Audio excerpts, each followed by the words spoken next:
vous vous êtes intéressé à notre modeste personne, c'est pour la toute première fois que nous sommes en train de nous prononcer à notre qualité de député national depuis que nous avons été élus par le peuple aux dernières élections justement qui nous lancent dans cette législation. La situation sécuritaire dans quelques provinces de l'Est, notamment l'Ituri, d'où j'ai été élu de la circonscription électorale des territoires de Djougou, tout comme dans la province voisine de l'Ituri au nord Kivu, la situation est préoccupante comme nous le suivons tous. Si je peux commencer par chez moi en Ituri, beaucoup a déjà été fait, beaucoup reste aussi à faire. Et la situation telle que ça a évolué, il y a 3 ans, les chefs de l'État avaient décrété l'état de siège dans la province de Nord Kivu comme en Ituri. Et le travail déjà fait est remarquable. Nous-mêmes, avant de venir ici, nous avons beaucoup travaillé sur le retour de la paix en Ituri, avec toute la volonté manifeste d'avoir la conséquence ou alors l'impact sur la partie nord ou alors grand nord des territoires de la province du Nord. On a beaucoup donné auprès des autorités nationales, auprès des autorités provinciales. Peut-être c'est entre autres ce qui nous a amené, bien ce qui a convaincu notre électorat à pouvoir nous amener pour le représenter au niveau de l'Assemblée nationale. Comme je disais, la situation est préoccupante. Au moment même où je parle, aujourd'hui, tous les matins, les groupes armés, notamment la Codeco et Zaïre, se sont affrontés dans la région minière, non loin de la commune rurale de Mongwal, dans le village qu'on appelle Lojo. Il y a eu mort. Hier, il y a eu encore un affrontement dans la même région avec mort. Le mardi, nous avons encore appris dans le littoral du lac Albert, il y a eu encore un affrontement entre les 2 groupes armés dans la partie beaucoup plus nord du lac Albert. Il y a eu mort d'homme. Ça veut dire que la situation est loin d'être luisante. On a encore des difficultés à contenir le groupe armé. Et pourtant, il s'agit de groupes armés qui se sont engagés dans le processus de paix. Ils ont manifesté ça lors de la dernière mission effectuée par son Excellence Jean-Pierre Bemba, alors vice-premier ministre et ministre de la Défense. Mais hélas, sur le terrain, on observe encore les violations de ces actes d'engagement signés cette fois-là par tout le groupe. À quoi est dû, vous qui êtes originaire de cette province, à quoi est dû exactement cette reprise des hostilités entre ces groupes rivaux? Nous osons croire qu'il y a des groupes de manipulateurs qui ne veulent pas que ceux qui travaillent pour la paix réussissent. Parce qu'il y a des intérêts là-dedans. Vous ne pouvez pas demeurer dans la violence ou alors dans les violences sans pour autant avoir des gains de cause là-dedans. Je crois que c'est la raison de persistance des violences en dépit de tous les efforts déjà fournis par les autorités tant au niveau provincial que national. Et quelles sont les pistes de véritable... Parler de pistes de solutions tout de suite, on en a fait, mais ça peine à produire des résultats. Aussi longtemps qu'on n'aura pas déniché ce qui tire ficelle de ces conflits, on ne saura pas tout de suite proposer une solution. Parce qu'il se cache. Je vais vous dire, il y a plusieurs dimensions dans le conflit de l'Ituri, par exemple, tout comme au nord. L'Ituri est frontalier avec 2 pays voisins. à savoir principalement l'Ouganda et le Soudan du Sud. L'Ouganda a ses intérêts en RDC, les intérêts qu'ils veulent exploiter à l'insu des autorités gouvernementales. Et alors, pour y parvenir, ils utilisent les faibles d'esprit qui peuvent succomber à leur offre et à continuer d'endeuiller l'Ituri. Entre-temps, ils profitent de piller les ressources de notre pays. Le territoire de Magui et de Djougou dans sa partie nord, produit la quantité suffisante de café. Mais lorsqu'on est en train de calculer le niveau de productivité des cafés, vous trouverez que le district de Nebi, par exemple, ou bien le district de Zombo est classé devant le territoire de Djougou et de Magui qui produisent des cafés. Parce que tous les cafés produits à Djougou et à Magui traversent facilement à travers les districts frontaliers avec notre pays. On pourrait dire que c'est une guerre économique. C'est une guerre économique. Deuxième niveau de la guerre économique.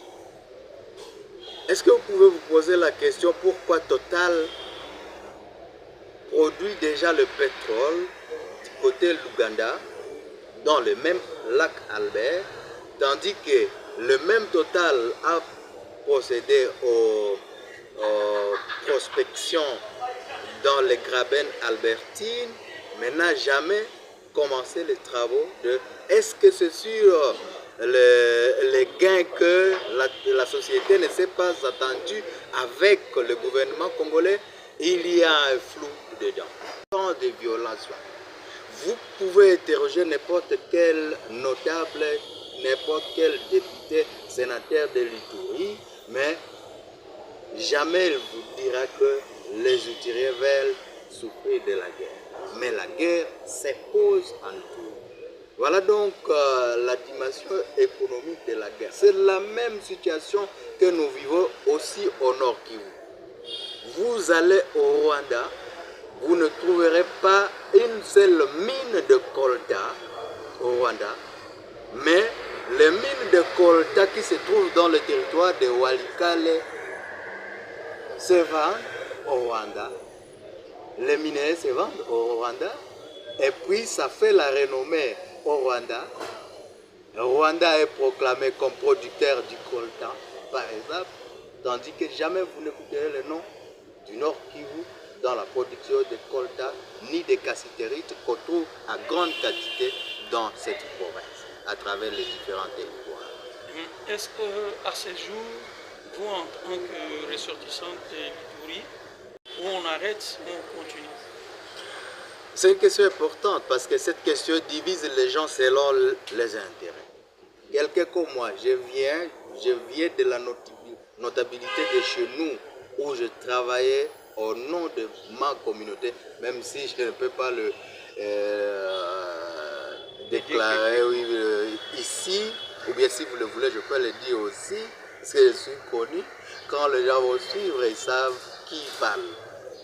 Nous avons travaillé, on a compris que les enjeux, on ne peut pas terminer d'en parler dans une émission qui ne va durer que peut-être 30 minutes, à moins qu'on les organise d'une manière séquentielle.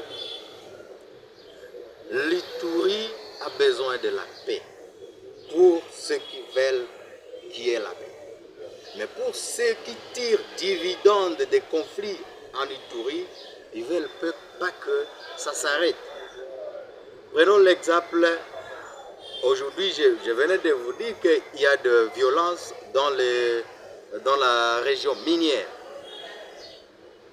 Sérieusement. Et certainement, il y en a qui sont en train d'exploiter de l'or sous la bénédiction ou alors avec la protection des groupes armés.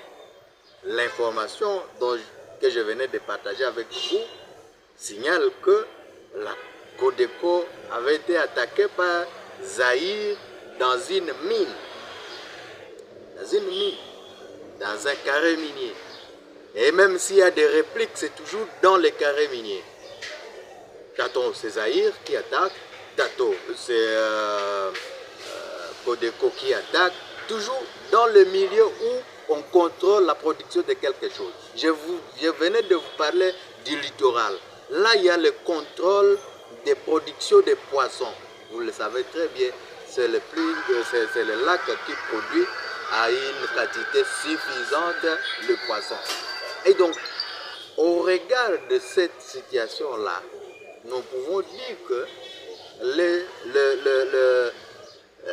les intérêts priment sur la volonté de ceux qui veulent que ça s'arrête. Si ça ne dépendait que de moi, ça pouvait continuer. Parfois, la force des mal semble au début dépasser celle du bien, mais on finit par gagner. Regardez avant l'état de siège et comparez ça aujourd'hui. Je ne voudrais pas défendre les responsables de l'état de siège en Ituri, mais la folie des massacres a diminué, même s'il y a encore de violations.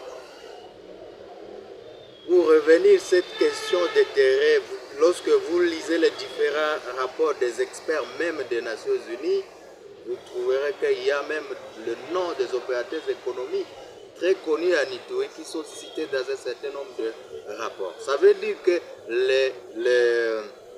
les intérêts économiques sont protégés dedans. Comment pouvez-vous comprendre des camions poids lourds traversent les zones où opèrent tous ces groupes armés sans avoir été attaqués? Comment ils protègent leurs biens? Si ce n'est pas peut-être par argent, par le moyen de substances qu'ils donnent à ces membres des milices qui écument en province de l'Ituri. Et donc tous ces éléments-là, lorsqu'on essaie d'analyser et d'approfondir des questions, on s'est dit que les intérêts économiques, avec la force de l'argent, essaient de prendre le dessus sur ceux qui veulent travailler pour la paix, mais le bien finit par la porter sur les mal. C'est là que nous croyons qu'un jour ou l'autre, l'Ituri prendra l'élan de développement avec la fin de ces hostilités. Et lié au moment que notre pays est en train de vivre. Le pays met énormément de moyens dans la guerre injuste que nous impose notre voisin de mauvaise foi, à savoir le Rwanda. Aujourd'hui, plusieurs langues se délient pour dire même que on ne devait même pas communier avec la communauté internationale qui est pointée des doigts d'une manière ou d'une autre en train de soutenir le Rwanda qui nous fait cette guerre. La guerre nous est imposée injustement parce que si nous voyons l'histoire de M23 par exemple qui nous fait cette guerre-là depuis que M23 a commencé, le Rwanda n'a jamais été absent dedans. Même si on ne l'avait pas dit tout haut comme le chef de l'État le clame actuellement. Et la force de diplomatie congolaise a poussé aujourd'hui le monde à accepter et à reconnaître que c'est le Rwanda qui nous agresse à travers le M23. Ça fait que le gouvernement met énormément de moyens dans cette guerre. Et ce qui a captivé notre attention, c'est que dans l'histoire des différentes législatures, 15 jours d'une session, c'est la plus courte, ou bien vous qui êtes déjà depuis longtemps ici, je pense que c'est l'une des plus courtes sessions que nous avons connues. Et notre pays est très très grand avec le nombre impressionnant des partis, avec le nombre impressionnant de groupements politiques. Ça n'a pas été facile pour que les responsables de ces groupes puissent se mettre vite d'accord sur la composition du gouvernement siminois. Et ça a pris du temps. Ça fait que le temps consacré pour la session extraordinaire a consommé, tout le temps est parti pour la session ordinaire du mois de mars. Moi, comme parlementaire, je ne peux pas en savoir plus. Qu'est-ce qui a effectivement bloqué? Mais l'essentiel, c'est qu'on a clôturé. Le gouvernement a été investi. Le gouvernement a pris les choses à bras le corps. C'est maintenant, comme l'Assemblée, comme tous les parlementaires, comme le président de l'Assemblée lui-même l'a dit, il revient maintenant aux parlementaires de faire le travail comme il se doit. Pour le cas de gouvernement investi, c'est une question de contrôle rigoureux de gouvernement. C'est ce qui va être fait avec l'énergie que nous avons constatée dans le chef des nouveaux parlementaires élus.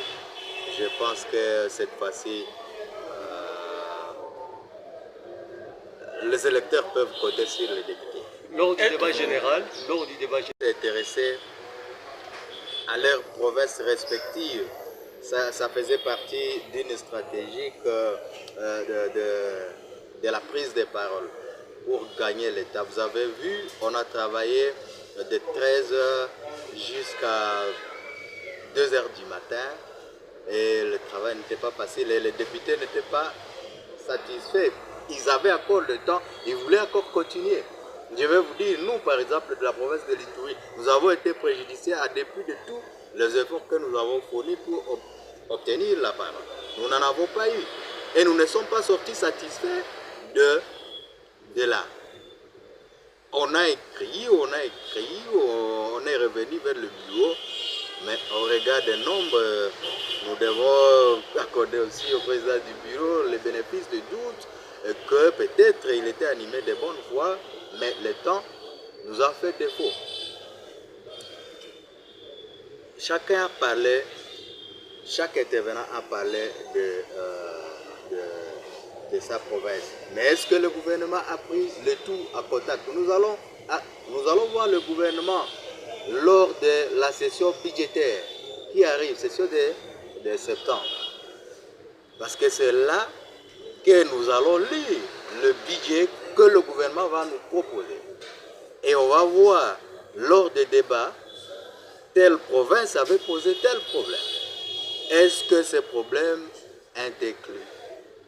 Parce que même si on ne peut pas dire dans le budget qu'on va faire ça, mais on saura voir le moyen alloué à chaque province, à chaque territoire, ça on saura voir. Et c'est à partir de là que nous saurons si les propositions faites par les parlementaires au gouvernement ont été prises en compte ou pas. Le rendez-vous est pris pour le mois de septembre. Comme parlementaire congolais, vous le savez très bien, le mandat des députés national est aussi national. Nous avons fait toutes les propositions faites lors des débats généraux sur le programme du gouvernement et nous allons suivre le gouvernement.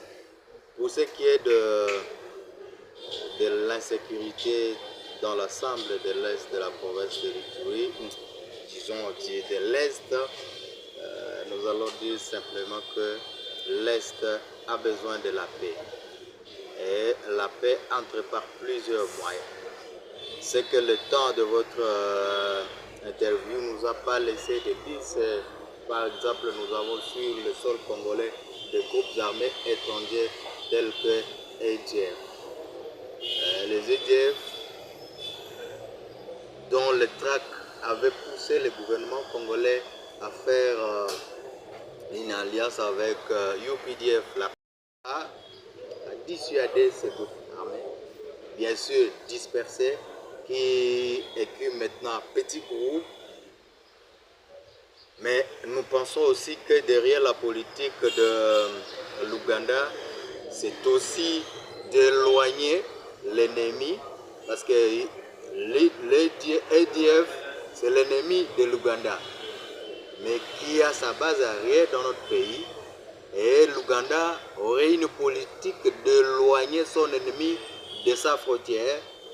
Par conséquent, au-delà des territoires de Beni dans sa partie nord, ces rebelles traversent maintenant dans l'Ituri, dans le sud des territoires d'Irumu et dans l'est des territoires de Mambasa. Et donc, ces trois territoires créent un triangle de mort à permanence. Il n'y a pas longtemps, plus d'une centaine de personnes venaient d'être massacrées dans le territoire, disons à jonction entre le territoire de Mambasa et le territoire de Beni. Et donc, dire aujourd'hui ça, alors c'est un message important, dire qu'on doit consacrer l'essentiel de l'énergie pour la guerre contre le M23 et oublier la partie nord du Nord Kivu et une bonne partie du sud de la province de l'Ituri, ce serait commettre une erreur. Nous avons senti ça dans une déclaration même de porte-parole du gouvernement lors de l'enterrement des victimes des bombardements des cas de déplacés à Goma.